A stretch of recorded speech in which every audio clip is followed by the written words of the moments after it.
नमस्कार, मैं आनंदराम पालीवाल, सह आचार्य राजनीति विज्ञान। इससे पिछले वाले वीडियो में मैंने भारत शासन अधिनियम 1935 में का जो अधिनियम आया था, उस अधिनियम की क्या क्या विशेषताएं थी, मुख्य विशेषताएं क्या थी। भारत शासन अधिनियम 1935, जिसमें केंद्रीय सरकार है, प्रांतीय सरकार है, इसके बारे में चर्चा की गई थी। तो उसमें अधिनियम की क्या विशेषताएं थी, इसके बारे में चर्चा की थी। आज इस वीडियो में भारत शासन अधिनियम 1935 की आलोचना के बारे में चर्चा करेंगे, क्योंकि पिछले वीडियो में इसकी विशेषताओं के बारे में चर्चा कर लेते। तो अब उसकी क्या आलोचनाएं थी भारत शासन अधिनियम 1935 की, उसके बारे में चर्चा करेंगे। एटली जैसे निष्पक्ष ब्रिटिश राजनीतिज्ञों ने इस बात को स्वीकार किया कि इसमें अधिराज्य स्थिति या औपनिवेशिक स्वराज्य की चर्चा तक नहीं करी गई थी। भारत की लगभग सभी मुख्य राजनीतिक पार्टियों ने किसी न किसी कारण से इस अधिनियम की निंदा की। मुस्लिम लीग के नेता मोहम्मद अली जिन्ना ने इसको पूर्ण रूप से रद्दी, बुनियादी रूप से बुरा और स्वीकार करने के पूर्णतः अयोग्य बतलाया। पंडित मदन मोहन मालवीय ने कहा कि यह एक्ट ऊपर से तो लोकतंत्र लगता, परंतु यह अंदर से खोखला है। पंडित जवाहरलाल नेहरू ने इस एक्ट को दास्ता का चार्टर बताया। उनके विचार में इस एक्ट ने हमको एक ऐसी मशीन दी जिसके बहुत मजबूत ब्रेक थे, परंतु इंजन कोई भी नहीं था। इससे पता चलता है कि 1935 का अधिनियम अधिकांश भारतीय जनता को अमान्य था। इस अधिनियम की मुख्य आलोचनाएं कौन कौन सी, इसके बारे में चर्चा करते हैं। जैसा कि आपके स्क्रीन पर दिख रहा है, गवर्नर तथा गवर्नर जनरल की मनमानी शक्तियाँ। इस अधिनियम में गवर्नर तथा गवर्नर जनरल को मनमानी शक्तियाँ दी गई। इस अधिनियम में बड़ा भारी दोष था, यह था कि गवर्नर तथा गवर्नर जनरल को अनेक मनमानी शक्तियाँ दे दी गई थी। इसलिए प्रांतों में उत्तरदायी सरकार की स्थापना यह अंदरूनी स्वराज्य निरर्थक हो गया था। इस एक्ट से भारतीय विधानमंडलों की आर्थिक मामलों में शक्तियां चाहे थोड़ी बहुत बढ़ी हों, परंतु अंतिम वास्तविक नियंत्रण अंग्रेजों के हाथ में रहा। बजट पर गवर्नर तथा गवर्नर जनरल का काफ़ी नियंत्रण बना रहा। इस एक्ट के अनुसार गवर्नर तथा गवर्नर जनरल को विशेष जिम्मेदारियां सौंपी गई थी। यद्यपि कानून और व्यवस्था विभाग उत्तरदायी मंत्रियों के हवाले कर दिया गया था, परंतु प्रांत में शांति कायम रखने की विशेष जिम्मेदारी गवर्नर की थी। इस विशेष जिम्मेदारी का बहाना लेकर गवर्नर क्रांतिकारी और कांग्रेसी आंदोलन को दबा सकते थे। वे नागरिक स्वतंत्रता को कुचल सकते थे।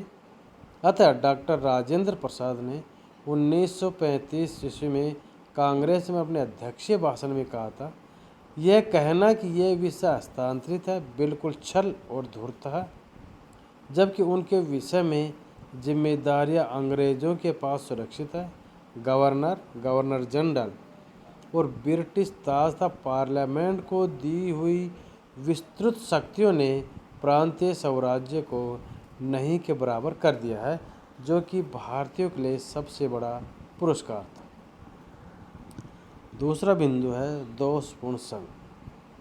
1935 के एक्ट के अनुसार केंद्र में जिस संघ की स्थापना के लिए सुझाव दिया गया था, वह अत्यंत दोषपूर्ण था। इस संघ में ब्रिटिश प्रांतों को मिलाना अनिवार्य था, परंतु देशी रियासतों की इच्छा पर छोड़ दिया गया था। इस संघ में ब्रिटिश प्रांतों को संघ में शामिल होना अनिवार्य था, लेकिन देशी रियासतों के लिए वैकल्पिक था। यह देशी रियासतों की इच्छा पर निर्भर करता था कि वो इस संघ में शामिल हों या नहीं हों। ब्रिटिश प्रांतों और देशी रियासतों की आबादी, क्षेत्रफल, महत्व और दर्जे में रात दिन की असमानता थी। ब्रिटिश प्रांतों में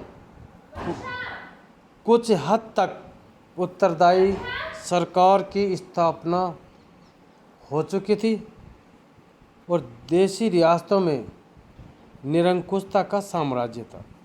ऐसी दो असमान इकाइयों को संघ में मिलाना अत्यंत अनुचित था।